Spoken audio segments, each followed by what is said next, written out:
So now we're moving on to some autoimmune disorders of the nervous system. There's three major ones: multiple sclerosis, Guillain-Barré, which those two are essentially the same thing. One is peripheral, one is central. But they're both autoimmune processes that destroy the myelin.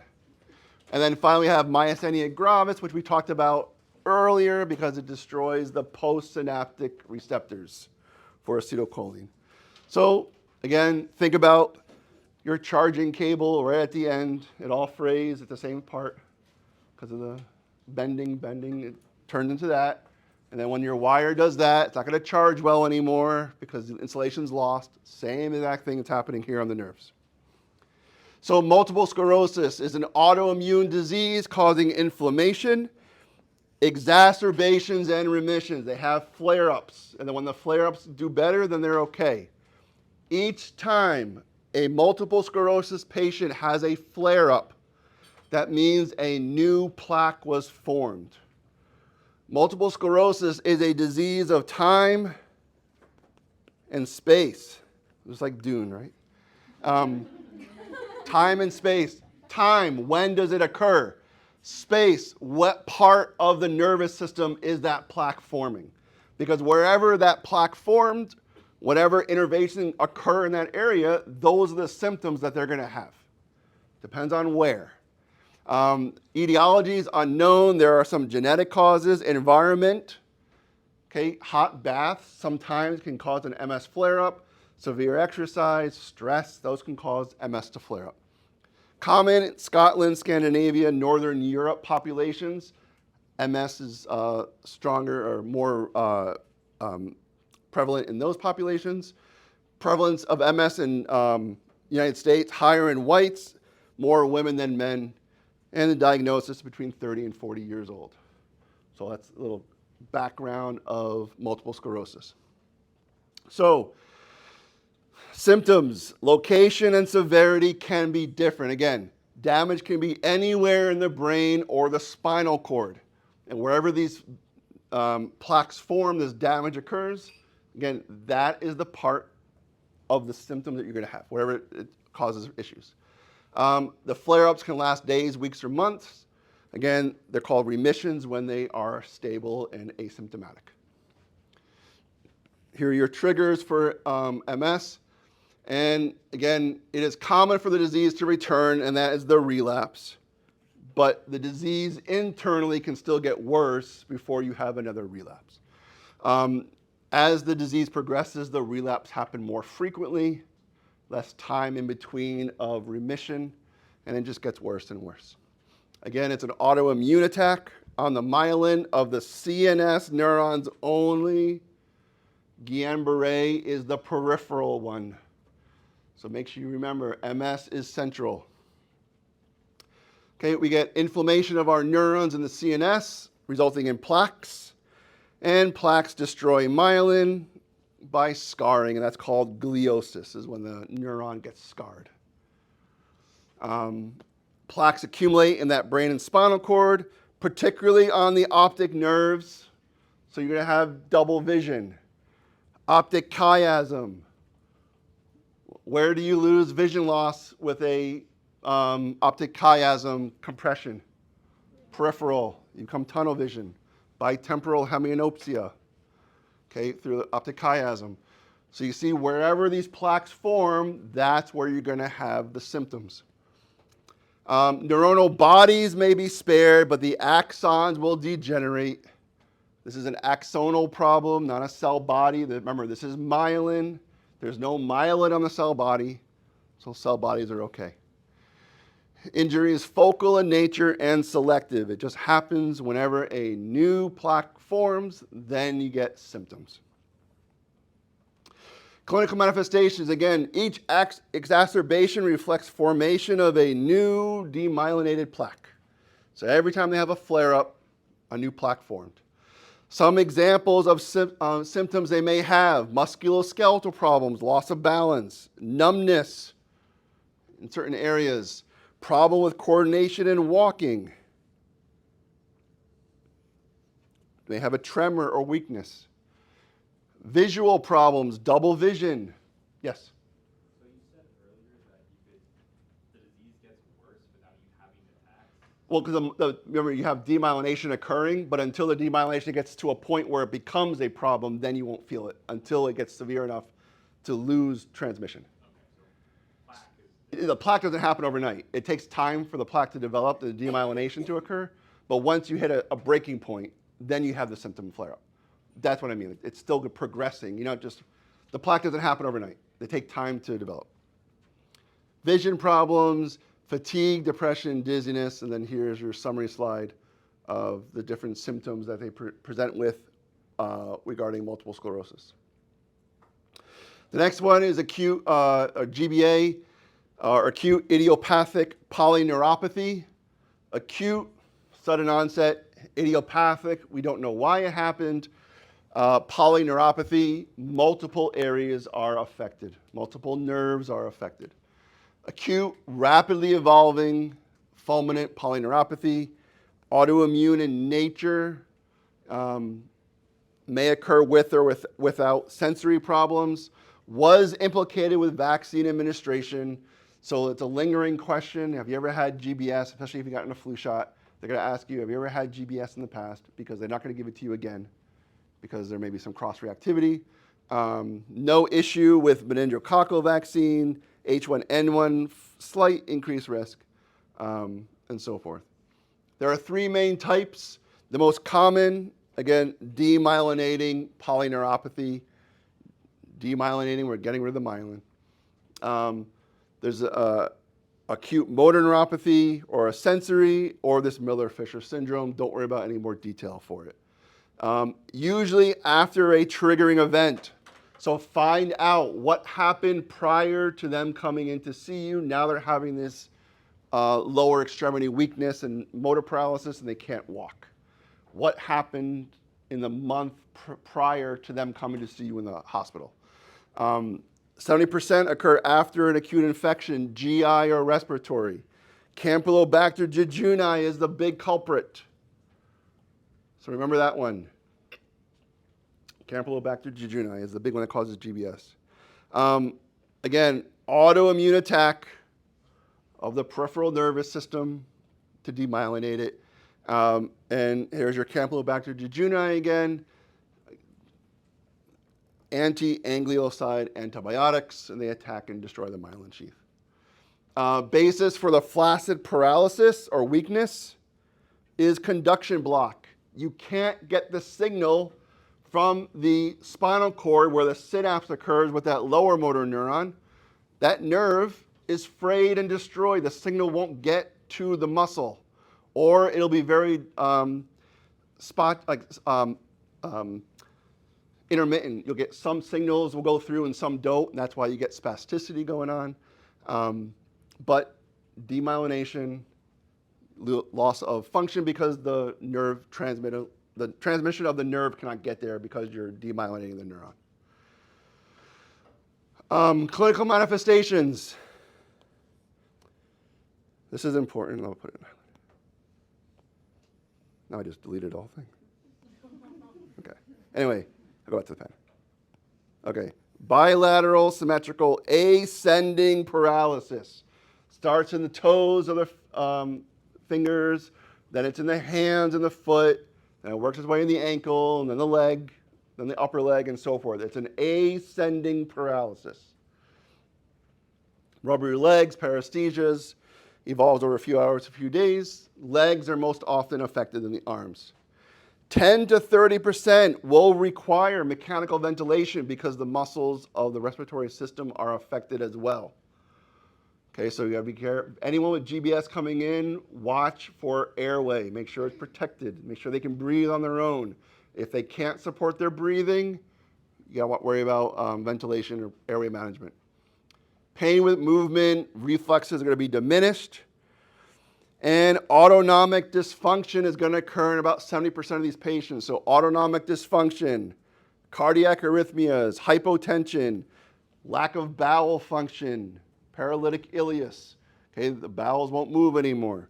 Orthostasis, stand up too fast, and you get very lightheaded or dizzy because the autonomic nervous system won't pick up in time to allow you to stand up too fast. And blood pools, and you get dehydrated. Or not dehydrated, syncope. Urinary retention. Again, we can't relax those sphincters to allow urine to flow. So bilateral facial nerve palsy occurs in about 50% of the patients. If there's lower cranial nerve involvement, anything to do with the bulbar nervous system, the bulbar, whenever you think of bulbar, it's the mouth. Chewing, swallowing, speaking, bulbar functions. If it affects those areas, they're not going to be able to swallow and drink and all those things. Again, maintain that airway is the most important thing. And then here's your little summary for Guillain-Barré. The last autoimmune is myasthenia gravis. Neuromuscular transmission. Okay, that's where we are affecting ourselves with myasthenia gravis. We don't let the nerves transmit because we're blocking the acetylcholine receptors on the postsynaptic side. So acetylcholine is still getting released. The quantities of acetylcholine are still normal. The problem is they're not going to bind to anything because the postsynaptic acetylcholine receptors are being occupied by the autoantibodies. They go in there and they occupy them, or they just destroy all those receptors. No receptor, no transmission of signal, nothing's going to happen. So the hallmark, decreased muscle strength, that when you rest, the strength comes back. So with rest, they get improved squeezing. Repetitive squeezing, they're going to fatigue out too fast because the neurotransmitter isn't enough to have an effect because all these postsynaptic receptors are blocked. Now, if I relax, those receptors free up again. So the next time I go to squeeze, I have those, whatever remaining receptors are available, they will bind and cause a contraction. So the rest helps with these patients with myasthenia gravis. If they have myasthenia gravis, they already have one autoimmune disease, start checking, they may have more. Big correlation with myasthenia gravis and hyperthyroidism, mainly Graves' disease, rheumatoid arthritis, here's our lupus again, and polymyositis is just multiple joint pains or muscle pains from the different areas. 30% will have a maternal relative with an autoimmune disorder. So anyone with myasthenia gravis, 30% of them will have a family member that has another autoimmune disorder as well. That's what that's saying. So again, there is a genetic component to this. Etiology is unknown. Onset is very insidious. Ocular muscles are mostly affected. So they're going to have ptosis. Okay, lid lag, a little droop in the eyelid. That is ptosis, very common with myasthenia gravis. Severe cases, diaphragm and intercostal muscles. What do you have problems with? What specifically? Look at those two things. What do you have a problem with? In or out? Inspiration. Or the diaphragm and those intercostal muscles are used for inspiration. And then the other ones are used for expiration, which is, remember, passive at rest, but active with exercise. Pathology for MG, again, muscle end plate, that postsynaptic side. Absent synaptic clefts, wide, very, very low receptors. However, the presynaptic vesicles are all normal. This is a postsynaptic neuron, whatever you want to call it, problem. Only the postsynaptic side, not the pre. Get some lymphocytes in the area. Remember, this is autoimmune. Lymphocytes are going to be there. Here's your IgG. Autoimmune, immunoglobulins are formed. And they're at this postsynaptic membrane, occupying those receptors.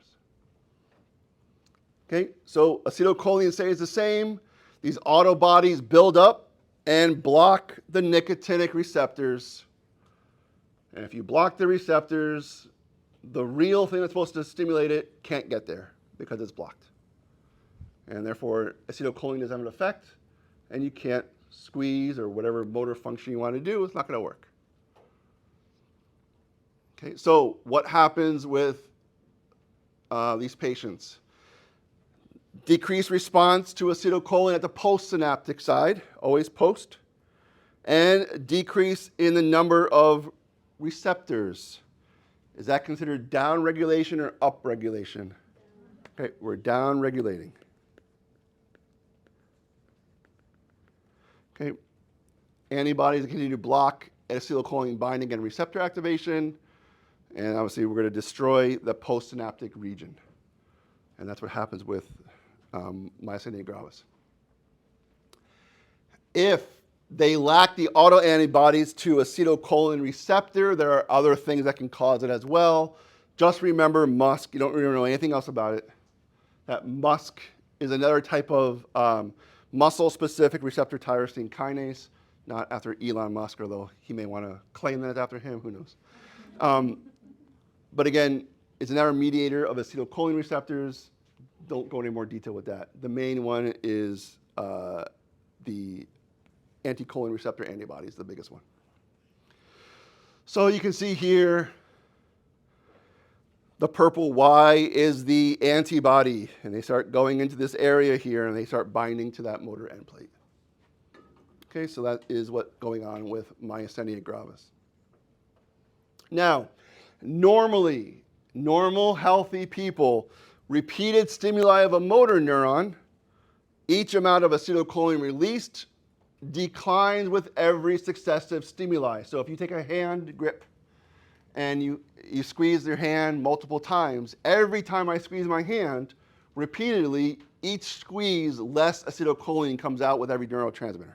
We don't have time, that's why eventually you start fatiguing out. Usually, again, not a problem, there's enough acetylcholine receptors there, we can keep doing that movement for a while before we start to fatigue out. However, with myasthenia gravis, the problem is in the receptors.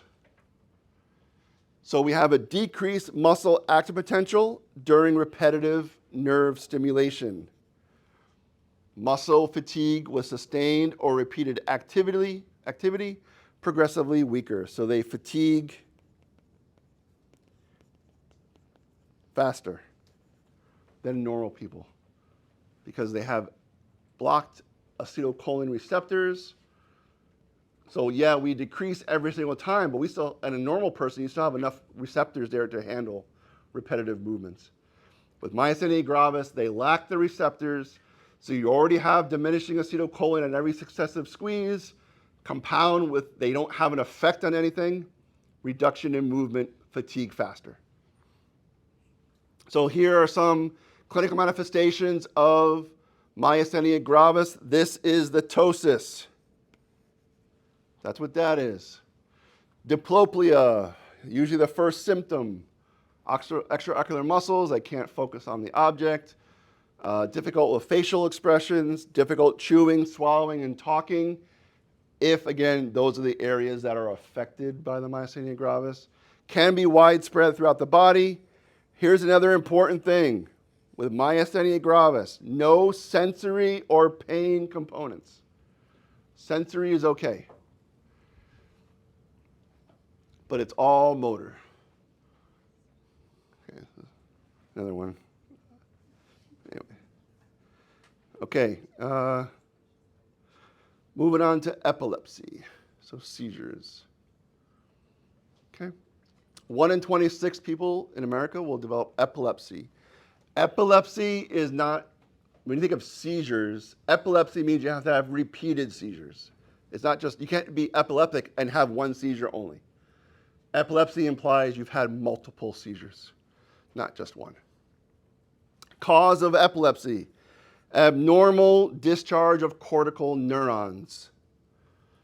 Okay, so when you guys are learning about PVCs in the heart, premature ventricular contractions, very specific part of that ventricle that's irritated sends off a signal. In the brain, same thing. Part of the brain gets irritated, starts sending off signals and discharges. Depending on how these discharges form, you'll have signs and symptoms of a seizure, depending on what's going on with these events. So etiology, 75% are idiopathic. There may be some genetic thing. but secondary brain injury or metabolic stuff. Any patient that comes in with a seizure, you have to scan their head to see if there's any soft tissue problems that will compress the tissues in the brain, causing a seizure. Everyone has to get scanned in the brain if you come in with a seizure, regardless. See what's going on. Okay, so here's a history-taking question for you. A patient comes in to see you, and you diagnose them with a seizure 6 months ago, and you put them on a medicine for the seizure medication, and then they come back to the emergency room and they've had a seizure. What do you want to ask that patient? Are you taking your medications? Because the majority of the time, if they're on seizure medications, they shouldn't have a seizure. If they stop taking it, the seizures come back. So always, any patient comes in with recurrent seizures, are you taking your medication? And if they say they are, you can do lab tests to figure that out. Okay, you can get dilantin in the lab, you can get valproic acid in the blood. Are they in therapeutic levels or not? And if they're not, then you haven't been taking it. So the way we classify seizures is based off of activity type. And the main thing with these partial focal and versus the generalized, loss of consciousness. What is their consciousness level? In generalized seizures, they have total loss of consciousness. They're out for a certain amount of time. Absent seizures are like daydreaming. They just stare off into space for 10 to 15 seconds, but they come right back. That's an absent seizure. But these simple partial focal seizures could just be a twitch, but you're still awake, but your arm's twitching. That's an automatism from a seizure activity. They don't lose consciousness, so they're considered partial or focal seizures. The other key is location. Partial focal seizures are only one side. One side of the brain will be affected. That's why you don't lose consciousness. These generalized seizures, both hemispheres are affected in the generalized seizures. And when this impulse crosses to the other side of the brain, now the entire brain is under the seizure activity and you lose consciousness. So sometimes you can have like a simple partial focal seizure and it can generalize. When we say it generalizes, that means it crossed to the other side of the brain and caused some augmented consciousness. The tonic-clonic, that is what you normally see on TV when people are convulsing on the ground. It's dramatized for TV. They aren't that dramatic. And that's how you can tell people are faking seizures is when they act that way, because that's not how normal seizure activity works, but they're looking for pain meds or something and they fake a seizure. So again, here are your focal seizures. It starts just on one side of the brain and that's where it stays. But you can get what's called a secondary generalization, and now the impulse has crossed over to the other side of the brain, and now you're going to have some abnormal levels of consciousness. Consciousness is often preserved, but it may be altered, maybe a little confused, feel like you're having an aura, something, but you're still like with it. If seizures discharge spreads, again, tonic-clonic seizures may ensue. That's a secondary generalization. So simple partial seizures. This down here is what an EEG looks like. Basically, is just an EKG for the brain. You put probes and dots over all parts of the scalp, and it's detecting electrical activity in those parts of the brain. Once we know what part of the brain has all this weird activity, then we know that there's a surgical way to treat seizures where you can actually go in there and you actually burn the tissue that's causing all these abnormal activities to occur, and you can prevent seizures from happening later on. So that's what an EEG is. Some people may see visual problems. They'll see flashes of light, some blurring, auditory issues. You may hear some ringing in your ears. Again, these are like symptoms that occur during the seizure that could occur.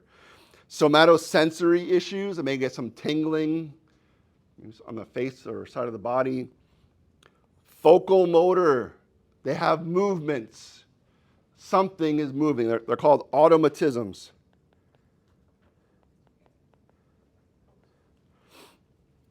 So grimacing is one. Eyes and head turn to opposite side. Autonomic problems. They have some autonomic problems as well. So autonomic dysfunction, sweating, flushing, pallor, epigastric symptoms. So these are a simple partial seizure, one side of the brain only. They're still going to be awake, and so forth. Complex partial, sudden onset of impaired consciousness. Okay, and they're going to have those involuntary movements called automatisms. So this is not a complete generalized seizure, it's complex partial because they have some impaired consciousness. They're not totally out. May be preceded by this aura. So sometimes people have seizures, they feel something funny beforehand, and that's how they know, oh, a seizure's coming, and they know how to prepare themselves. So that is what a complex partial is. And again, here are just some more things that they're going to have with these complex partials: impairment of consciousness, focal, they could have these formed auditory hallucinations or visual hallucinations. These are all part of that aura. And that's how they know, oh, maybe a seizure is coming on. Psychomotor phenomenon, some chewing, wetting lips, those automatisms start showing up again, so forth. Now moving on to generalized seizures, and these are actually have brief losses of consciousness, brief lapses, called daydreaming. It's usually a thing in childhood. So what kind of questions do you want to ask the mother of this child? Do the teachers ever notice your son or daughter daydreaming in school? Do they just stare off for 15 and 20 seconds? You can't, like, hello, wake up, wake up. Nothing happens, and all of a sudden they snap out of it and they're okay. That's an absence seizure. Brief loss of consciousness. You can't do anything. They're not going to respond to you. And they wake up like 10 or 15 seconds. They don't remember anything that happened. There's no pain involved. It's called daydreaming. That's what absence seizures are. They may have some eyelid blinking, maybe some head movement, but patient is fully alert after the seizure. You want to know, especially on seizure patients, what happened when they woke up. Were they confused? Did they soil themselves? Those are usually signs of a seizure. Because one of the things you're going to have to learn when you're learning about all these different things about medicine is syncope. When someone passes out, what's the cause? Is it because of cardiac they passed out? Or was it a neuro cause that they passed out? One of the ways to know is when they wake up. If it was a cardiac cause when they wake up, they're okay. There's no confusion. They know what happened beforehand. They can tell you, oh yeah, you know, my eyes started going black. I started getting sweaty and hot. Everything like vanished away from me, and then I passed out. That is a cardiogenic cause of that syncope. But if they had a seizure, they're also going to pass out. Loss of consciousness, syncope. You don't know. But what do they complain of? When I woke up, I was very confused afterwards. That's called post-ictal confusion. Okay, they're going to maybe have soiled themselves. Their muscles may be sore. Why would their muscles be sore? From the seizure. If they're having a tonic-clonic seizure, the tonic phase, they're tightened up, and the clonic phase is clonus, right? You got to do clonus for ankle. You're looking for beats. They start twitching. That's the clonus. And they tonic side, and they seize up again. So all that seizing makes your muscles hurt. And afterwards, they'll be sore. Those are signs they had a seizure versus cardiac cause. Can impair school performance. So as a kid, especially when you talk to the parents, how are they doing in school? What are the teachers saying? Find out that information. And there are some genetic components there as well. Your tonic-clonic seizure, sudden loss of consciousness, then rapid tonic muscle contraction. Limb extensions, or legs are out, arching of the back. The tonic phase lasts about 10 to 30 seconds. Then they have the clonic with the limb jerking. Builds in frequency, gradually starts to subside. Patient will remain unconscious for several minutes, and this is that post-ictal confusion. Post-ictal refers to the period of time after the seizure. So ictal refers to the seizure itself. And this is the tonic-clonic phase. Obviously, this is in a child. And then you can see here on the EEG, here's your normal brainwave activity, and look what happens when you get to a seizure. Lots of activity going on when these tonic-clonic seizures occur. And again, there's a good summary slide as far as classification. Generalized, again, both hemispheres of the brain. They have loss of consciousness, focal activity, one area of the brain. It can generalize later, but for the most part, it's going to be one area of the brain. Focal, retains awareness. Okay, remember, they're still aware of what's going on with a focal seizure. So what is actually going on with a seizure itself? They occur when neurons are activated synchronously. We get disruption of our normal inhibitory effects of GABA.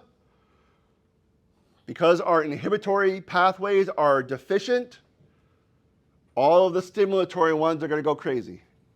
And because there's nothing keeping it in check, the stimulatory ones go haywire, and we get development of a seizure. It arises from alterations in our ion channels and injury to the inhibitory neurons. We want the inhibition. It's a safety mechanism.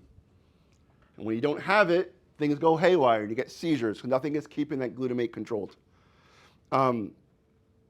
Febrile seizures may also be linked to mutations in ion channels, but a couple of things about febrile seizures, they are normal. It does not mean they're going to have any type of issues later in life. It's just a consequence of being a child. In the absence of any intracranial infection due to meningitis or encephalitis. So they have these fevers, very high fevers. The seizure is a result of the fever. Once the fever goes away, the seizures go away as well. Most common at around 18 months.